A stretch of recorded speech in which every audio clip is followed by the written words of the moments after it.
everyone. Welcome to the J3U podcast. I'm your host, John Jewett, and with me is co-host Luke Miller. And today we have a special guest, Evan Centopani. I feel like needs no further introduction. IFBB Pro legend in the bodybuilding sport. And the first person that came to mind of like what we're all trying to put out with J3 University is a mindful, safer approach in bodybuilding.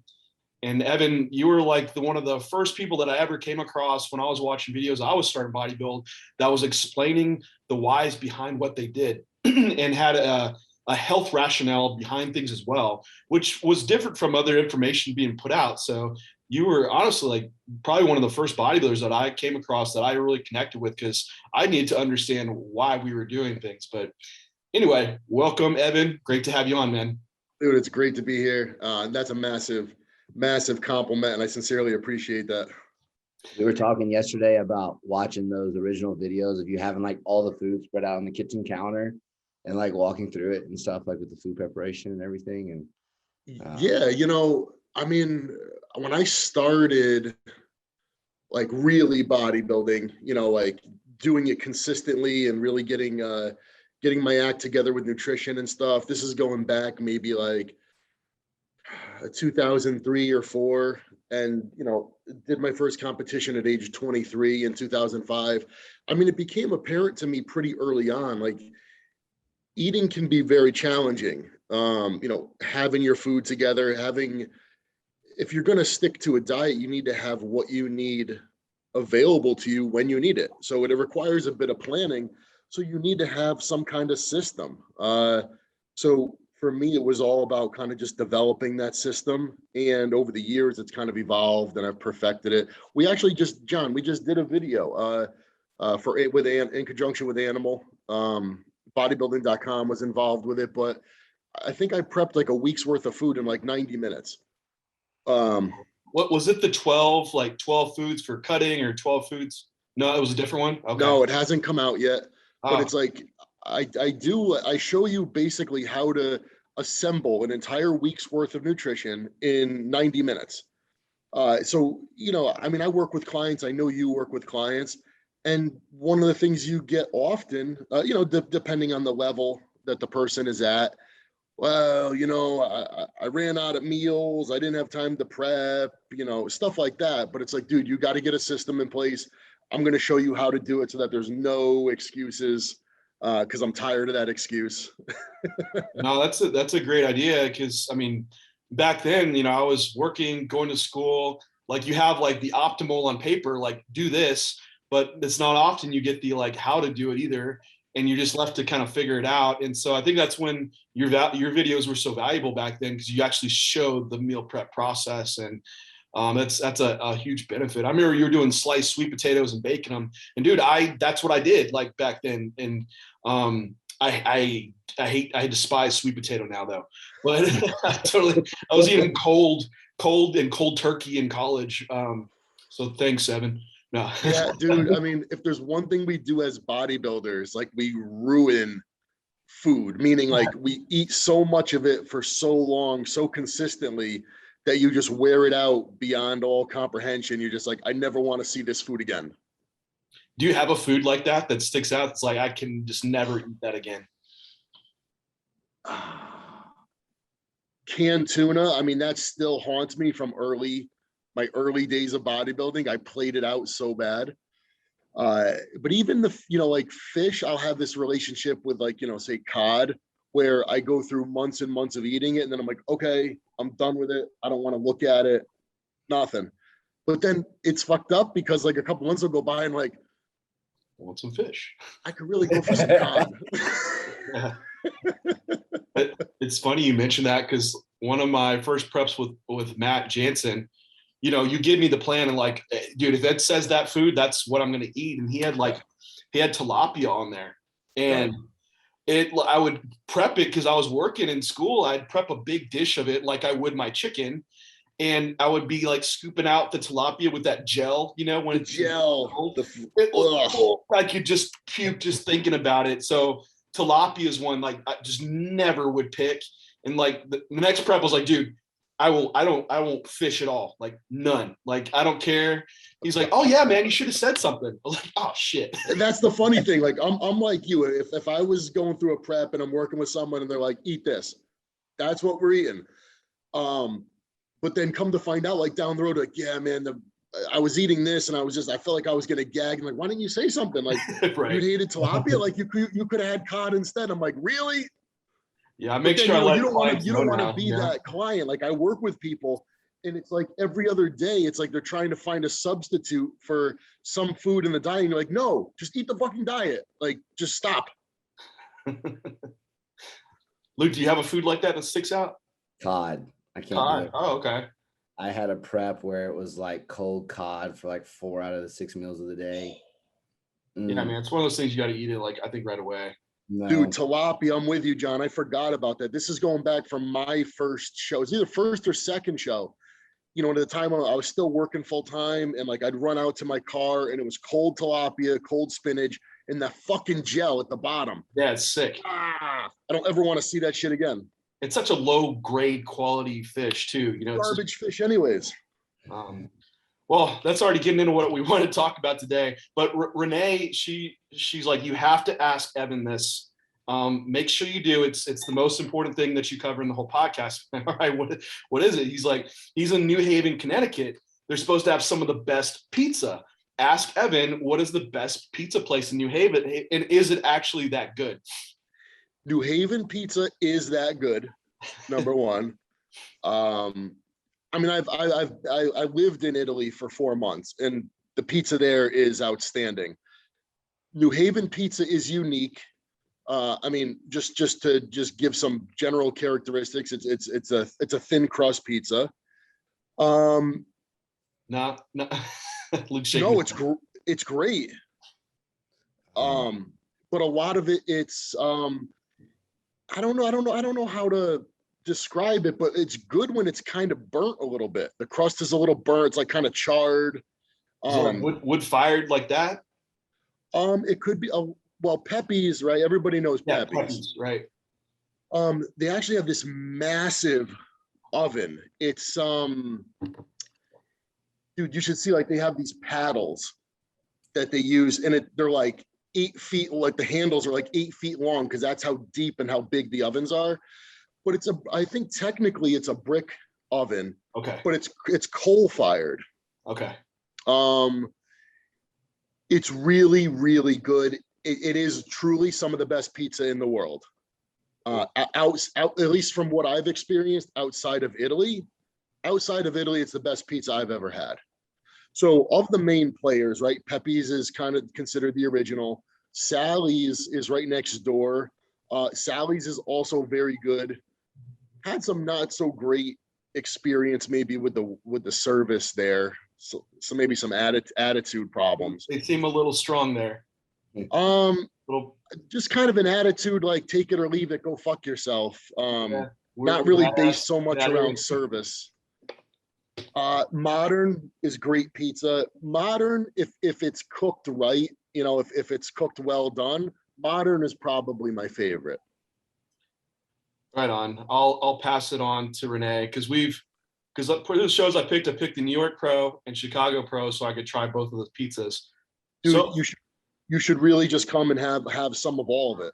Well, we're coming to Jersey after the Olympia, and so we're like, man, we could just make the little trip over and try some pizza out there. So, well, dude, and you know, you got to come to New Haven because obviously the powerhouse there, the Montanari brothers, is you have to. You've never been, right? No, dude, you have to go. Obviously, tell me when you're going to be there. Well, if you want my company, you know, sometimes you're with your girl and you're like, no, man, like I've gone through a prep. It's been 16 weeks. I just want to chill. Maybe me and one other person. Like, I don't want, this, sometimes it's true. 2's company, 3's a crowd. But if you want some company, let me know. We'll show you around a little bit. No, that'd be cool. We'll reach out and figure it out. Cool. But anyway, our topic for the day was just getting into the health aspect of bodybuilding. A lot of times starting out, especially young, like the eyes on the prize of just the next show, the pro card. And a lot of that can kind of go out the window. And what, you don't think about, hey, I might be this in this. When I was 25, I didn't think I'd be doing when I was 35. That's 10 years later down the road. So you kind of need this longevity approach to it, but not to say like we're not going to still like take risk and still achieve our goals. But what I'm trying to educate people now on is we can do some of both and not take away from that. But there's stuff that we've done that's just excessive. But yes, you got into like a health approach in bodybuilding kind of earlier on, at least when I was, seeing you coming up. What like really spurred that on for you? I mean, like when I think back, to like when I started in my early 20s, I could honestly say like I was never really like reckless. I'm like, I had some friends, they just didn't give a shit. And oddly, what you find a lot of times in bodybuilding is that there's a lot of like partying, alcohol, drug use, recreational drug use. Like for me, that always was really surprising because I always found any of those things to be really contradictory to what I was trying to accomplish as a bodybuilder. So for me, very early on, like I just weeded out drinking and all that other stuff. I was never the type to go out and party. If for no other reason other than it just was contrary to my goals. So coming from that background, but then also, as time went on, okay, it's 2005, I do my first show. 2006, I do the junior nationals. 07, I win my pro card. 09, first pro show. 2011, second pro show. I've got a daughter on the way, and like I'm doing really, really well. And I'm probably pushing myself harder than I've ever pushed myself. And my daughter is born. And like a few months later, my father's diagnosed with cancer. And so like there was a lot of things happening at once. Like, like 2009, when I prepped for New York, I never felt so bad in my life. Like I just felt like death. And like there was times like during that prep and after where I was like, I don't know if I ever want to compete again. I feel so bad. Like it just like in what way? Like were y'all running just keto, just smash yourself down to the ground, high cardio? The diet was extreme. It didn't help. I was driving probably 3 hours down to Brooklyn, or two hours down to Brooklyn, 3 hours back. There was just and some of the things that I was using that in hindsight really weren't necessary. And granted, 2009 I achieved a really competitive look. It was a good look, but like it was enough to make me feel like I don't know if I ever want to do this again. Like I don't even know. It's almost sometimes enough to make you fucking hate it. So I didn't like the way I felt. So in 2011, when I was, I did my own prep and things went well. Granted, I pushed myself really hard. I put a lot of pressure on myself, but I did it in a way that I felt was a little more. It wasn't so extreme, but I looked even better. And so that was positive. But like I said, then, my daughter was born. My father was diagnosed with cancer. And at this point, I don't know what I'm maybe 29, 30 years old. So as you get older, I think having a child and then seeing what was going on with my father, you start to really think a lot about things.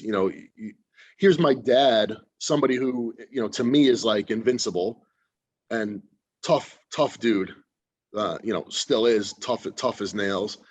And you're like, geez, like he's getting his lung cut out. You start to think about things like, I've got a daughter, I want to be here.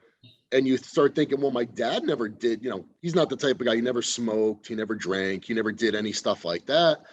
And you're like, well, here I am. And granted, I do a lot of very healthy things, but I also do some things that I'm probably not doing myself any favors. So he never tempted fate with anything, but here I am doing it. I really need to try to find a way to, I know bodybuilding is an extreme sport. Any sport at an elite level is going to be extreme. Balance to some degree is going to go out the window, but I got to try to find a way to, if race car drivers wear a 5-point harness or, and a flame retardant suit, I have to try to find some things that, at least in my mind, I can try to mitigate some risk. And when I would talk about these things, it was odd to me because a lot of people would be like, well, look at the stuff you do and you're talking about health.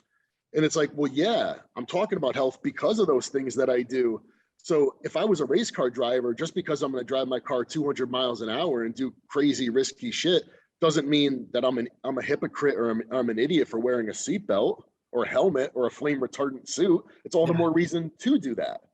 It's like, that's why we have a pit crew. We're going to like check the nuts and the bolts and all the shit, right? Like, yeah, like we're not hypocritical for doing that. Like we're smart for doing that. yeah. So yeah, I mean, I started to just try to, at least in my mind, if there's certain things you need to do as a bodybuilder to be competitive. If it wasn't something that I need, if I don't need to do it, then I don't do it, right? Like there's certain things I question, the inclusion of certain chemicals, whether they're things you're using for competition or even just in the food you're eating, right? So it's like, well, I don't need that stuff and it probably isn't going to help me. So if I can avoid it, I'm going to avoid it. So looking back through that now and how your approach currently, like, are there standouts? I mean, maybe just starting like even nutrition wise, things that you were doing that you're like, definitely this wasn't helpful, or you put these things in place that are really helpful now? I mean, look, I think as bodybuilders or in any sport, you fight for every little tiny bit and every little inch matters. So, when people would kind of roll their eyes and they'd be like, oh, like you avoid artificial sweeteners. Like, does that really matter? Well, in my mind, I'm like, well, I don't know. It's just chemicals. Like, I'm going to try to eat a diet that's as natural as possible because in my mind, I think that's what's best. I don't think that artificial stuff is going to do me any favors. So I don't have to consume it. So I'm going to choose to exclude it. There's no way to know how helpful or not helpful that was. There's a lot of things you don't know what it did for you or didn't do for you. But I think whatever it is you're doing in life, it has to at least make sense in your own mind and you have to have belief in it. So if it gives you some kind of confidence or makes you feel better about what you're doing or sleep better at night, then I think maybe that in itself makes it worth it. Yeah, it's one of those things, like even selecting food sources that it might not affect the outcome in bodybuilding. Like say, comes to mind like picking just regular grain-fed beef versus maybe grass-fed beef. Like to get to stage, if you're doing that or off season, the outcome maybe won't even matter, right? No. But this might be something that matters like maybe 40 years down the road. Yeah, and I think one thing that people tend to overlook is that any competitive sport may not be inherently healthy because it is extreme in nature. Granted. However, to survive it, so to speak, to have longevity in it, and to continue to respond favorably and perform well, you have to have a certain amount of health. Yep. Right? The healthier that you are, the better suited you're going to be to hold up to the strain of that endeavor. Yep. When you look at look at baseball players and how many games they play in a season. If they were, not look at what's his name, the football player, the quarterback, Tom Brady or Tom Brady. That guy, to accomplish what it is he's accomplishing, he's in the position he's in because he's healthy. Yeah. Like I don't know what he takes or doesn't take. I'm sure. I mean, I would assume that anyone at an elite level is making use of whatever compound they can make use of to benefit them. But the bottom line is, if that dude wasn't healthy, he wouldn't be where he is at his age with that longevity, exhibiting that level of performance. So maybe football is a brutal sport. It may not be the quote healthiest sport, but that guy, to do what he does, has to be pretty fucking healthy. Which I think is so important to pull out, right? Because John and I talk about like a safer use model approach when it comes to how we approach bodybuilding and PED usage and stuff like that. And people often miss the boat because they're attached to this acute response, this like large elevation acute response in like a 3 to 6 week time frame. And it's like, if we look at like the long-term vector of progress over career, being able to maintain that health throughout a longer duration is going to allow us to reach higher ceilings within our career than just running it short within 5, 6, 7, 8 years. Yeah, I mean, acute progress is great, but time goes by really, really fast. And you reach a point where the game becomes, can I sustain this over the long run, or am I just going to be a flash in the pan? And, you know, when you're younger, you know, when I was younger, I mean, I always looked at Dexter and said, wow, that guy's got a great physique, right? He's got a great physique. But then you'd maybe say, well, yeah, but he always looks the same, which again is actually not a knock because the dude is consistently incredible. Right. But the older you get, the more you come to appreciate a guy like Dexter, because you go, what? The guy is 50 years old, still competing at the top of the sport. That is incredible. I mean, very few people are going to have the goods to be a Mr. Olympia, right? Not only was Dexter a Mr. Olympia, but he was able to have a long, overwhelmingly successful career with a ton of wins to his credit. For me, that is really that is what's awesome. Even Dexter's a great example, because even his last like Olympia he did, prepping into that, I remember like how much he actually improved his legs and his midsection. And one of the things he brought up was that he had to really work on his GI health, because he was eating a lot of processed stuff, sugar, alcohols, just junk. And it was causing a lot of like distension, discomfort. And I think that was contributing, at least what he attributed to, like getting kind of this rounder stomach on stage. So he worked on his health and improved his outcomes on stage. You know, you talk to younger bodybuilders and they want to talk about drugs. Because the drugs have, you know, the drugs are the magic. The drugs are the, you know, that's what's sexy. No, you talk to young guys, they don't want to talk about GI health or, you know, stuff like that. But it's like, dude, you don't understand that these are very relevant things, and that if you're gonna make the best progress, make the best use of what it is you're consuming, and you're gonna have a successful career, these are the things that you should be thinking about. Because without this element of health, you're not going to get where you think you're going. It doesn't matter what drugs you have access to, or you know, how much of them you take. If you're not healthy and you're not laying the proper foundation, it's not going to happen. Yeah, I can think of several guys that were the next big thing, and they had like these rapid progress, and I won't put any names out there, but then they disappear. Like, man, what happened to these guys? And I think there's also pressure on a lot of coaches too, to produce the results. So you get a guy, then all of a sudden he makes these huge improvements. You're like, oh, wow. Then everyone wants to hire this coach. Well, a lot of times these coaches are also pushing the protocol on the athletes to make that happen. But then you see a lot of these athletes that are new, they're going to do whatever it takes. They just fade out. And they could be burnout, or it could be from like health issues occurring, you know? I mean, I've seen some protocols recently coming from some of the, you know, top trainers in our sport, and I'm fucking blown away when I see some of this stuff.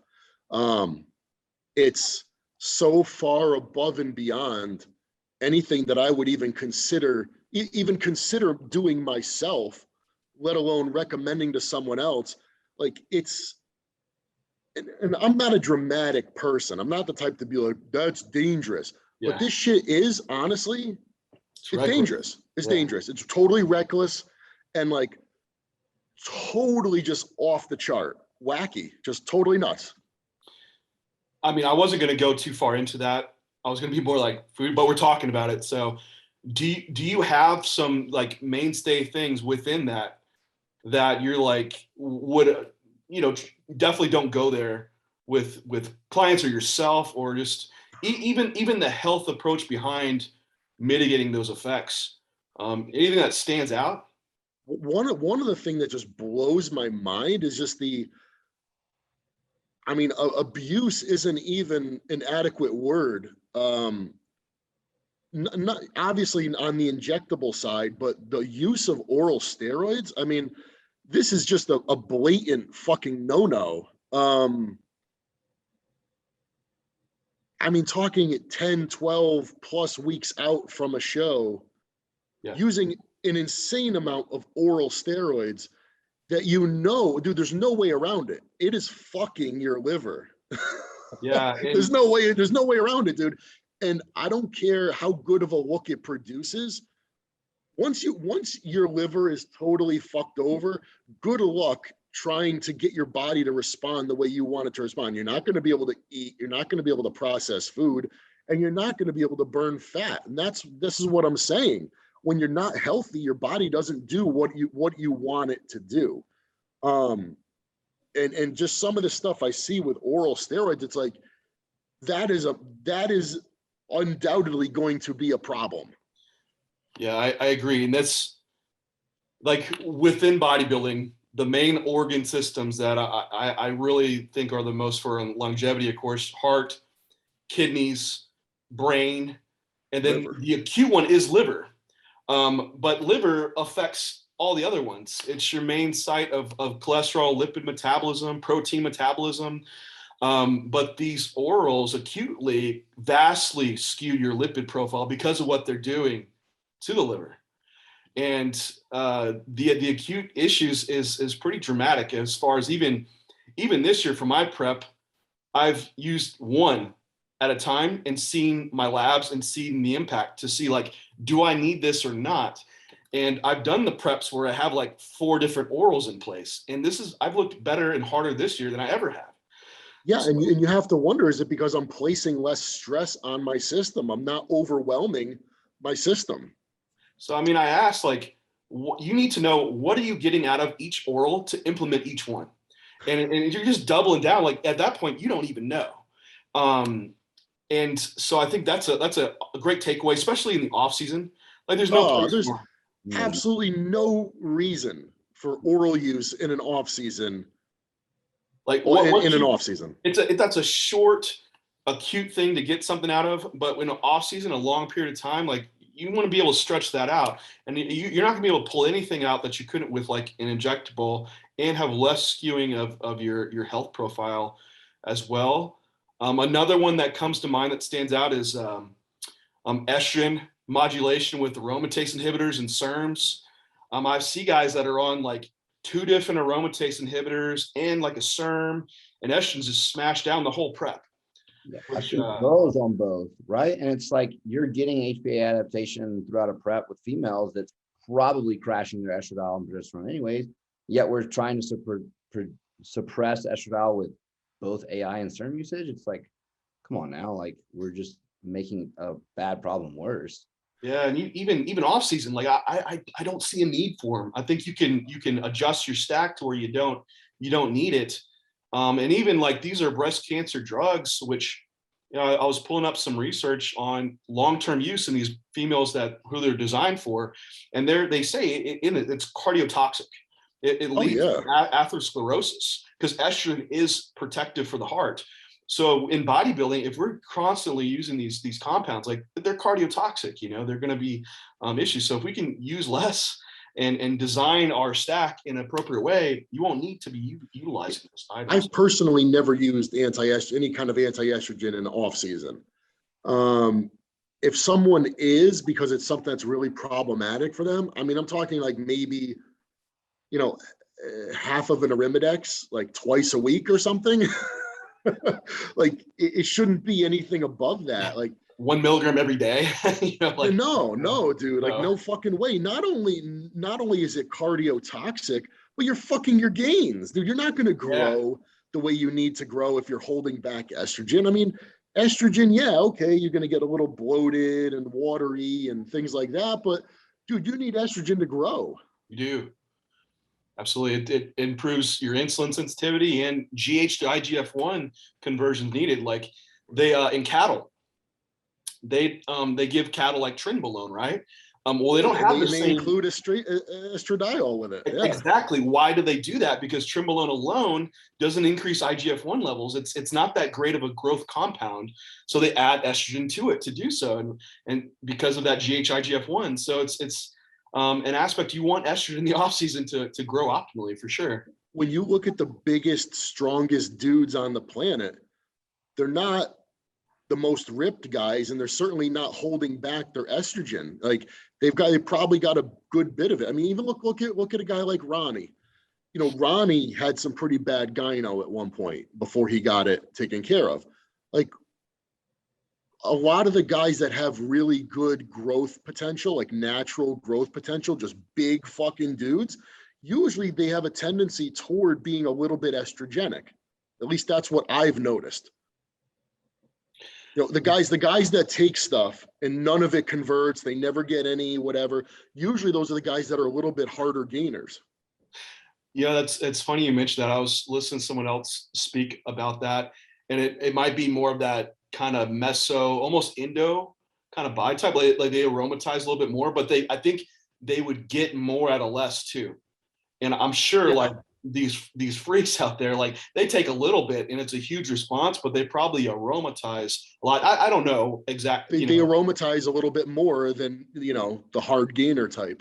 So if they were to take the same dosage as whatever the other guy, they probably tend to get more size potentially. I mean, they're all, it's inter-individual differences. But that's at least what I think. Yeah. We're no scientists on that topic, but anecdotally, right? Yeah, I could see that. But those some major health issues. Is there anything that comes up health wise that you've used pharmaceutical wise, protection wise? Because I don't use statins. I'm not on a prescription for anything. I don't use any kind of, what's that? No blood pressure medication or anything? No, I mean, my blood pressure has always remained in check. I took it a few mornings ago. I think I took a picture of it. What was it? I forget. Hold on. Let me see if I can find it real quick. Well, that's a good just topic right there. You track your blood pressure. I mean, it's not something I do every day. But, maybe every week or so, I might check it. I mean, the other day it was 115/76.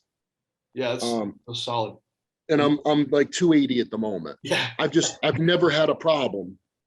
And that's why I tell guys too, like blood pressure definitely be the silent killer of bodybuilders. It's I do it once a week and I just keep that data going. I'll track blood glucose fasted just once a week.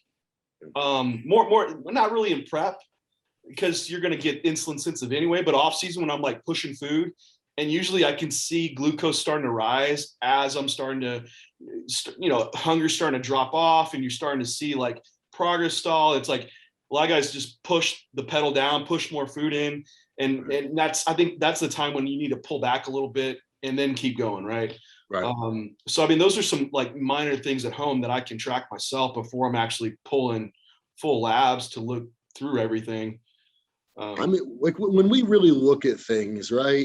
You're the guy who's, you're in an off season and you're using some injectables, you're running some test and DECA, or you're running some test and EQ, whatever it is, maybe a little bit of growth hormone.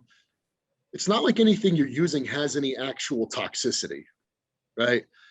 Outside of, the use of oral steroids, you're not really going to have any kind of toxicity problems. But if maybe you have an unfavorable response in terms of blood pressure, or you're using growth hormone and maybe for whatever reason it really screws your insulin sensitivity and now your blood sugar starts getting higher and higher, like that's a problem. Like a lot of times I think people are under the impression that the drugs that bodybuilders use have some kind of acute toxicity.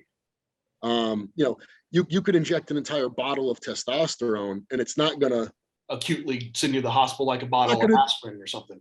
Exactly. Ibuprofen is much more dangerous in that regard.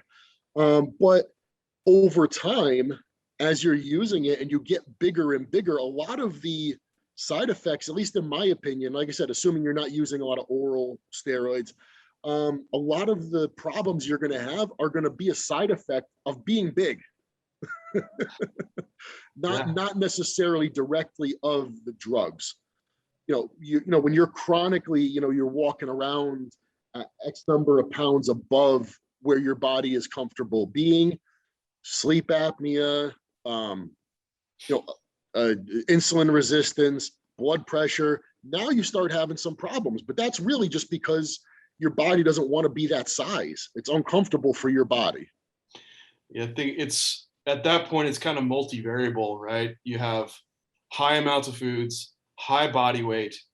The drugs are there, but they're probably more of the long-term issues that could be accumulating, not some acute like liver toxicity like might be present. But yeah, over the long haul, I mean, just look at large body individuals. It's not the best health outcomes, right? So yeah, you're probably not going to have an acute issue from the drug use, but if the drug use is causing you to be a lot bigger than your body wants to be or that your body can handle, you're probably going to have a problem with that. Yeah, no, I could definitely agree on that side for sure. And it makes sense. And that's an area when you should pull back and hold, let your body get used to that body weight before you just keep, like the guys push up too quick too. And that's part of the problem. Like if you can hold steady and you adapt a little bit more to that weight. And some people are better suited for certain things. I mean, maybe a bad example, but there's people that smoke cigarettes their entire life and they live a long time and they don't get lung cancer. I mean, I wouldn't try it. You don't want to try and go, well, let me find out if I'm that guy. But the reality is that some people are better suited to hold up to certain stresses, or they don't respond negatively to certain things. And then there's some people, look, you could have two different guys. One is a long time user of anabolics and he has a full head of hair. There might be another guy who uses it and at his first cycle, his fucking hair falls out. A lot of it is how you're going to respond to it. And you don't know sometimes until you're in it. And some people just, I mean, look at, again, I bring up Dexter Jackson.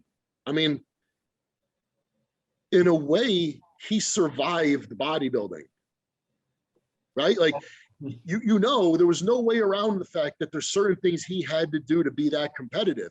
And he just fucking held up. Yep. It shows you probably his response has to be phenomenal. And his response to side effects has to be good too, And I think a lot of times people don't consider this. He responds incredibly well to training, right? Yeah. Look, we all want to be hardcore. We all want to say, we go in the gym and we fuck shit up. But the reality is, all right, and I don't know if this is going to sound soft or not, but if you have really, really, really extraordinary genetics and you don't have to annihilate yourself in the gym and you can respond really favorably, well, you're going to have a longer career, dude, because you're not going to have put that kind of physical abuse on your body. So, and I don't care if this comes across as being soft or not, but I would just as I would tell someone, listen, the less amount of drugs you can get away with, the better. Look, if you can respond to this amount, no reason to take this amount. I would say the same of training. If you can get a great response from training, let's just call it training moderately, well, then why beat the living shit out of your tendons and everything else unnecessarily? Yeah, I think people really missed the boat with that too, right? Like John and I are really big on like the execution side of things with like applying that hypertrophy. And I think that's like the piece that allows for that long term, because we're getting more out of every rep, we're getting more out of every set, and the abuse doesn't accumulate quite as much over time. And we can create tension through like target tissues a lot better.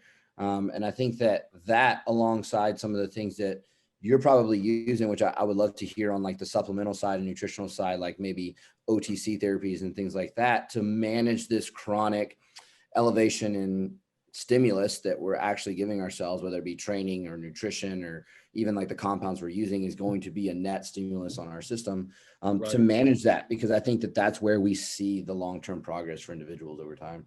Yeah. And I don't know if I'm just lucky. You know, there've been a couple times where I had access, a friend of mine, his girlfriend was head of ultrasound at a hospital. And when I first started, he started off as a client of mine. And he said, you know, man, my girl gives me a lot of problems about, you know, using some of this stuff. And, you know, she has a lot of questions about what it could potentially be doing to me internally. She knows you've been doing it forever. She wants to see what you look like inside, you know, inside. So if you'd be open to it, you want to come get checked out. And I was like, well, yeah, I'm curious to know what I look like inside. So this was maybe 4 years ago at this point, and I went up there on a Saturday morning, and you know, she's able to check kidneys, liver, my thyroid, scan certain arteries. A separate guy came in to do my heart, and at the end of all of it, there was a small. Something small on my thyroid, some like a nodule, but oddly, you know, the guy who did my heart was really surprised. He's like, your heart isn't even enlarged, nor are the walls thicker. He's like, this is really odd considering both your size. And he's like, you know, we get people in who are just athletes, you know, and they have their heart's larger, it's thicker, etc. He's like, yours is totally normal. So I joked, I said, maybe I just have a small heart to begin with. But, you know, she's like, there's no scarring or any fatty deposits in your liver. The blood flow in and out of your kidneys, everything is perfect. And she didn't see any buildup in my arteries. So that was really reassuring. And then it was maybe like a year or two ago, I asked him, I said, dude, can I come up again? Would she be willing to do that again? And he's like, yeah. So she did again. Everything still looked fine. The only thing we wasn't able to do at that point was the heart, because the guy who did it, this was like at night, he wasn't there. Okay. So I mean, I would like to say, well, yeah, it's because of X, Y, and Z that I'm doing. Yeah. But I could just be lucky. Right. Yeah. It's hard to say. At least you're wearing your seatbelt right in your race car, right? So I mean, I think if you're in it and competitive, like, it's smart to probably go get an echocardiogram once a year. Like, for how much, like, I have guys that, like, they're spending like $1,000 a month on growth hormone, but they're like, oh man, that's $200 blood test. I don't know, man. Like, that's not in the budget. I'm like, what are you fucking talking about? Like, or just going to pay for an echo, like, for the years that you're in bodybuilding, just monitor it. So you're not 10 years down the road, you're like, I don't know how this happened. Like, yeah, man, there was warning signs all the way. You just didn't stop and look at them. Right. Yeah. I mean, you don't want to get to the point where you've created irreversible damage. I mean, you know, look, I see what my father went through. He spent 6 years fighting cancer. He had a lung removed. He had a carotid artery removed. He went through various courses of chemotherapy. He was essentially told, like, look, like, just go home, try to stay comfortable. It's over. He ended up getting into a study at Rutgers University. It was an experimental trial with an immunotherapy drug, and it ended up working for him.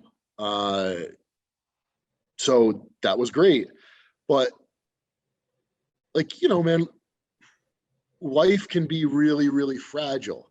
Like, look, you hear stories, hey, and this guy, healthy guy, athlete, he just dropped dead. Or he bumped his head, he went to sleep, he never woke up. It just takes, sometimes it could take so little. And you only get one shot at this. And I don't care what anybody says, man. Like, I don't know. I want to live as long as possible. I don't want to fucking die prematurely. Like, I'm terrified of dying. Like, I want to be here for as long as I possibly can. I want to enjoy my daughters. Hopefully they have grandkids. I'd love to be a grandfather. That's awesome. Like, I want to be here as long as possible. And, you know, health, when you look at people, I mean, look, money helps a lot of things. And even when it comes to health, okay, if you have the funds, you may have access to certain treatments that other people don't. But even then, man, look at Steve Jobs. That dude had all the money in the world. It couldn't save him. Yeah. So, you know, you don't want to tempt, you don't, at least as little as possible, you don't want to tempt fate. You don't want to neglect your health. If you're gonna, if you're gonna push things, then at least try to do, if you're gonna do some things that are unhealthy, well, then try to do extra things that are healthy. Yeah. No, I would do everything possible that you can outside of your unhealthy behavior, right? And, Right. and that's what we do. Like I tear through my nutrition or my cardio or my supplement regimen to try to see anything that's going to be efficacious, that makes sense to do.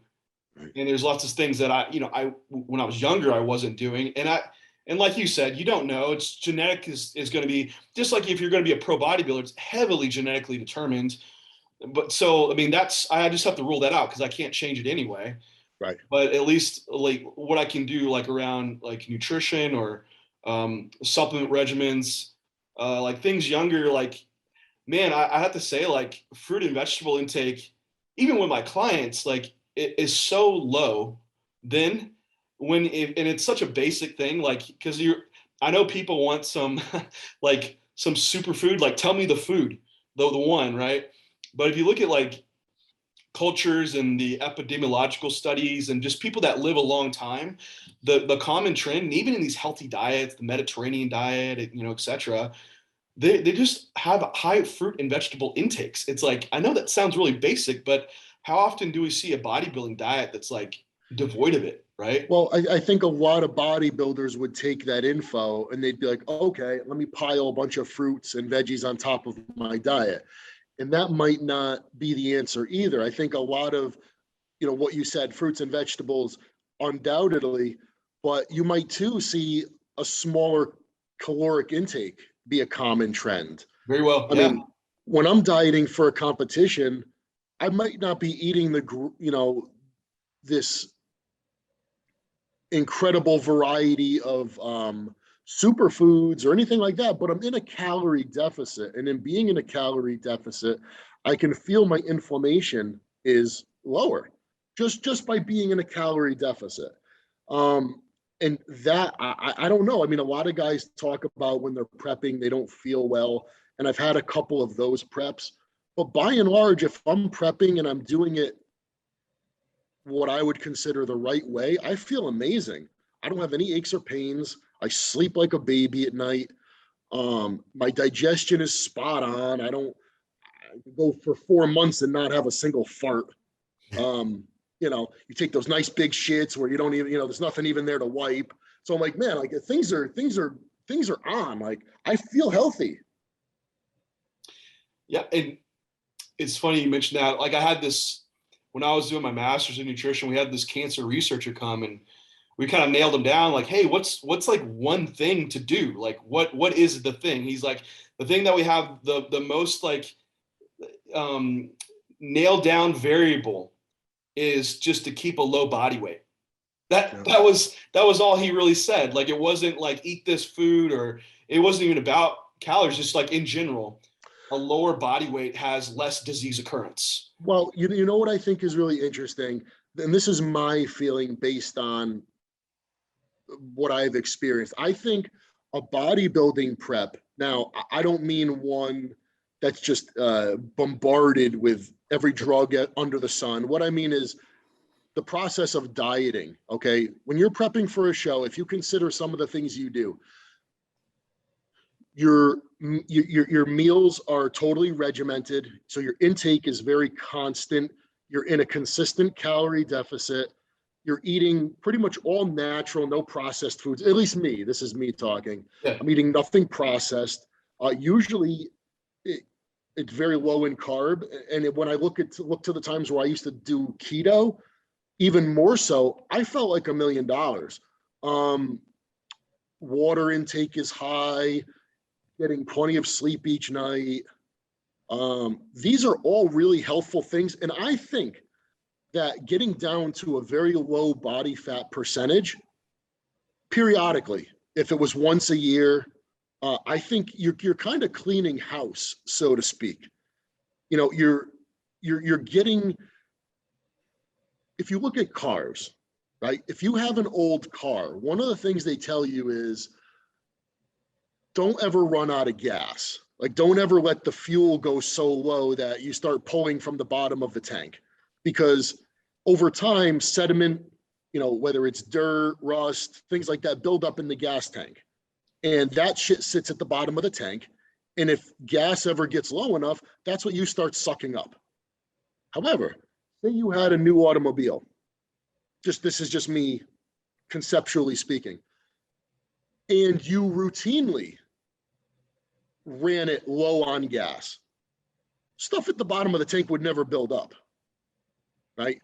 So what I'm saying is, if every year you clean house, right, you get down to a really low body fat percentage, you're in a calorie deficit, your inflammation is really low, I think you give your body the opportunity to heal itself in a lot of ways and to get rid of a lot of shit.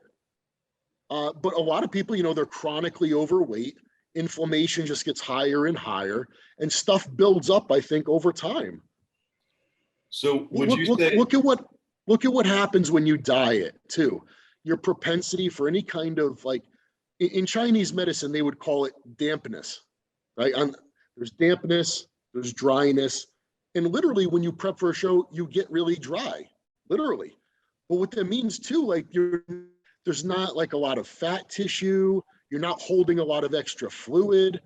Even the propensity for any kind of fungal infection decreases versus people who are consistently, they're watery, they're chubby. If you look at their system, sometimes they'll have a propensity for fungal infections, and it's just like a damp basement. It grows mold. I mean, it sounds weird, but I think a prep, or at least achieving a really low body fat periodically, I think is one of the healthiest things you can do. well, on that, because I would, if you look at some of like the nutrition longevity approaches, they look a lot into like intermittent fasting or just caloric restriction in general. Because what do we see when we're in these calorie surpluses? You're in high PEDs, you're training, you're driving all those anabolic processes. Cells are turning over and over. And that's an aging process. Right. Fasting, caloric restriction, it's the exact opposite. You'd have slower cell turnover. You'd have less of these growth stimulus that also promote age. I know we just think muscle, but think about all the tissues in the body. But those are kind of like an anti-aging approach. So even caloric restriction, yeah, you reduce inflammation in the body. And I think you would have an anti-aging aspect. That's the approach that people are utilizing for longevity.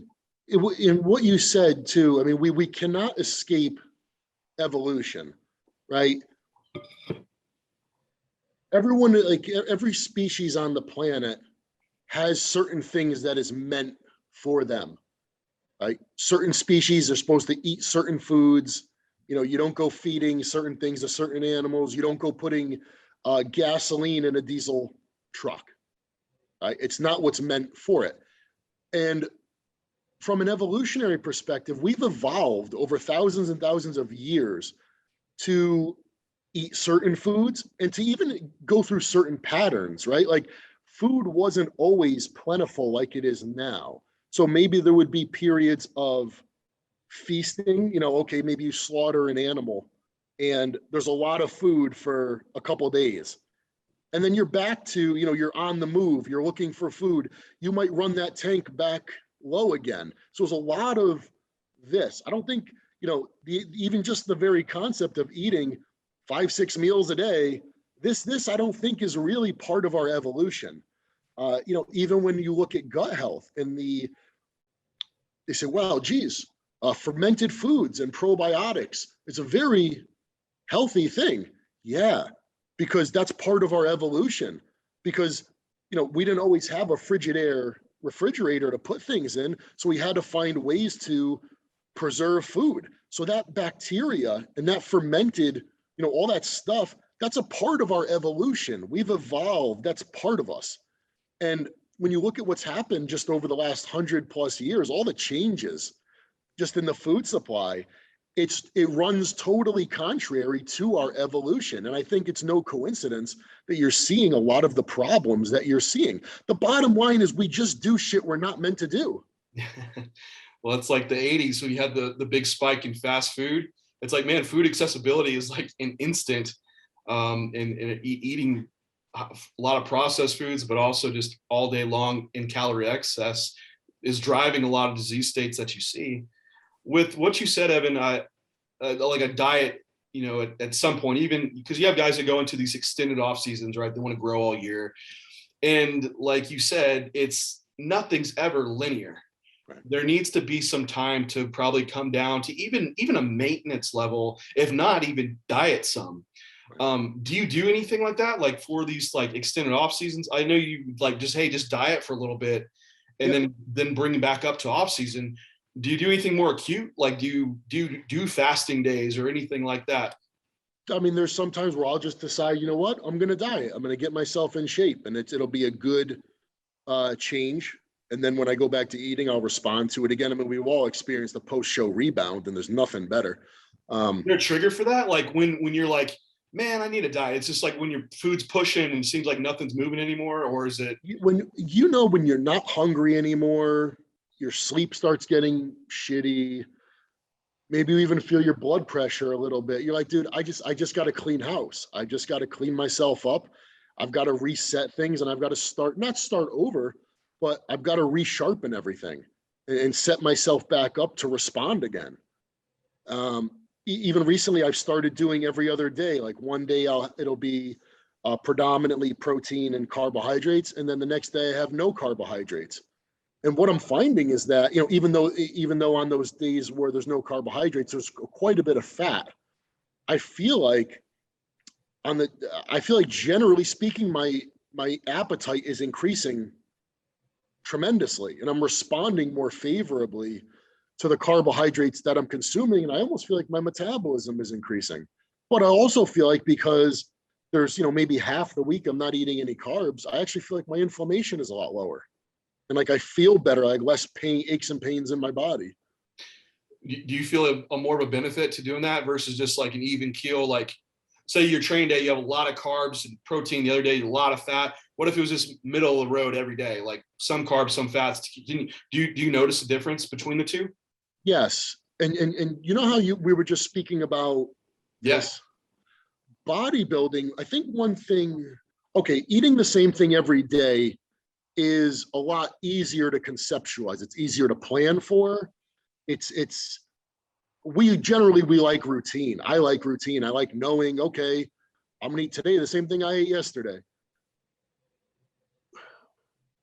Bodybuilding or anything that you want to cause a response, the body never responds to this, ever. That's why you train. A workout is an hour long or 90 minutes long of you training really, really hard. You say, well, what if I just took all that same training? Okay, I moved X amount of weight. Why don't I just stretch that out over a 5-hour period? Right? Well, it's not even a fucking workout anymore. But you did the same thing, right? So like if what you said, okay, if my total amount of carbs, proteins, and fats for the week were the same, and my calorie intake was the same, whether I did it, every other day, protein and carbs, protein and fat, or I just had some of all three, each day, well, wouldn't it be the same? It's not. It's not. It has a different effect. Just like like I said, if we were to stretch a workout, it's the same amount of activity. Let's just stretch it out over a few hours. Doesn't have the same effect, not even close. This is when you get people that start bringing up studies to argue, because they'll look at the big picture, right? Calorie is a calorie, or a macro is a macro, but it's very segmented in how they're looking at things and variables, and especially for us, I think being higher level and in a high competitive, it does matter, and nutrient timing matters. Of course, it matters. Food sources matter. Yeah, if you had if say you eat carbohydrate intake, if you were to concentrate it for the week, say, I don't know, into one day or even 2 days, even if you had the same amount of calorie intake for the week, it changes things because your insulin sensitivity changes and the way you process it, it changes. Like if for the week, you had the same amount of calories, but in one diet, in one diet, it was all spread out evenly. And then in another diet, there was like 2 cheat meals that were really, really calorie heavy. Same number of calories, but by concentrating it into that meal, you're probably not even going to fucking absorb a lot of it. No, and we even have research that looks at this, like one meal the night before, looking at insulin sensitivity the next day, and it's drastically skewed. Like people are vastly more insulin resistant. So that next day, like your hunger signaling could be less. You won't get as good pumps. I mean, some people have a cheat meal and your sodium and your water's up, so you feel good in the gym. But long term, keep doing that in the off season, and you just get fat and the pumps are gone. So it's there is a response to it that goes beyond and just like the steady even keel. And I agree. Like I have a more of a cyclic approach too. I even think from a growth standpoint, like just putting more around training, it makes a lot of sense. But also like carbohydrates and insulin, it's anti-catabolic, but still you drive a lot of embolism in fuel training. Then times when you're not, it makes sense to not have as many carbs. It's the practicality aspect too. Like try eating the same amount of food on your off day. Like, man, sometimes it can be a struggle to get it down. So it's like just eating less makes sense. Like intensity, and when I'm going to use the word intensity. Intensity matters, whether it's with training or a diet. And with a diet, when I use the term intensity, what I mean is where you choose to focus things, or as opposed to just doing this. It matters. It undoubtedly matters. I mean, you can take something and you can water it down so much that it's no longer, it's not even what it was supposed to be. You can water a workout down so much that it's not even a workout anymore, right? Yeah. If you curled a dumbbell for 10 reps and you made it a set, versus you curled it once, you put it down, you walked away, you came back a couple minutes later, you curled it again, it loses all meaning. You need that drastic stimulus. Yes, there has to be a certain concentration of something. An adaptation. Yeah. Cause a change. Well, that's everything, isn't it? I mean, it is. Yeah. That's even what determines if something is a poison or not, right? It's the concentration of it. Yep. I mean, it's what gives meaning to almost all things is the concentration of it. I mean, even, I don't know. Water.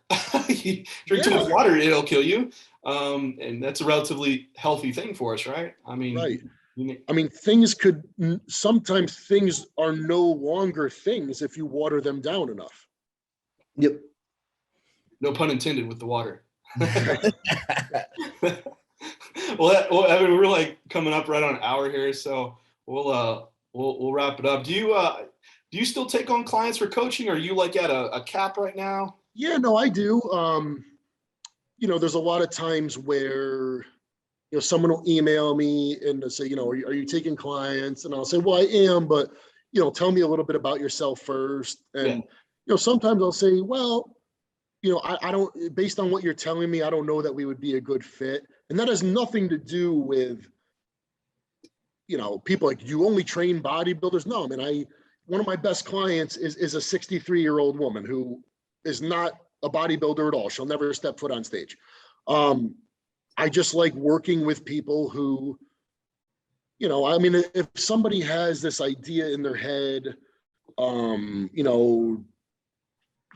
there's certain people I just don't like working with. No, well, I think what it is like, for me, if you're a reasonable person, and I feel like I can work with you, I don't care what your goal is or where you come from or how old you are or whatever. I'm happy to work with you. I just don't like working with unreasonable, crazy people. For everyone, like I need someone I can connect with, kind of on the same mind way and they're going to understand. So like, I like people that are very passionate about learning. And that connects well with me because they want to put more in too. And they want to invest in themselves rather than me just here's what to do, go do it. That doesn't excite me. Like I need a client that, you know, I'm excited to work with because they're excited about and passionate about it. That's what I need to see in someone, just passion. I don't need a genetic elite. I just need someone that wants to. And just someone who's, you know, they're serious about things, Yeah. you know, they're not just going to flake out. I mean, if we work together and you're able to follow a protocol, you're going to have a good result. Yep. You know, I just like working with anybody who can follow directions. Well, we're for people to like reach out to you, Evan, or follow you. Where can they do that at if you want to give some plugs or anything? Yeah, I mean, you can find me on Instagram. It's just my name, Evan Centopani. You could DM me. You could email me at evan@centopani.com.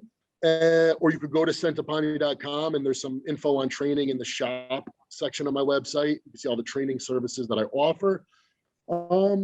But yeah, I mean, mainly on Instagram. That's probably the easiest way, that or email is the easiest way if you want to get a hold of me. Oh, cool. I'll leave it in the description below so anyone can check you out and bug you. But anyway, man, it was a great conversation. Again, thank you for your time and for coming on.